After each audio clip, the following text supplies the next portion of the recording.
Paul Georgelé a consacré sa vie à sa ferme sans jamais prendre un jour de vacances.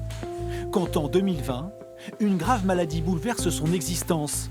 C'est sa fille Delphine qui décide alors de reprendre le flambeau. C'est grâce à cette maladie qu'aujourd'hui je suis un autre homme et que cette ferme va se perpétuer dans c'est la 3e génération.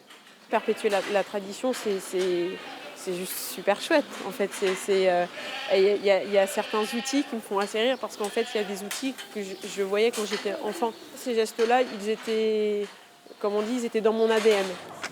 L'histoire de Paul Georgelé, c'est aussi celle d'un incroyable succès. Bonjour Jules. Bonjour Paul. Comment vas-tu? Pendant des décennies, ces fromages vont se retrouver à Paris, mais aussi au Japon ou au Canada.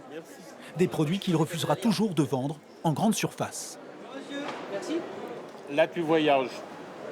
Lorsque vous faites de la communication sur Paris, vous vendez sur un plan national. Sans oublier vos marchés locaux, dont Niort.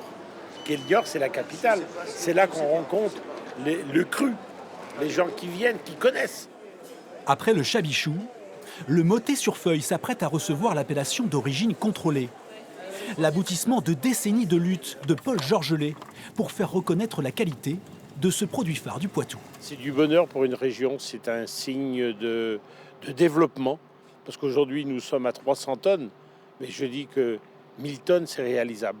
Nous sommes dans un fief où il y a un savoir-faire ancestral de l'élevage caprin. L'AOC devrait être officiellement attribuée en juin.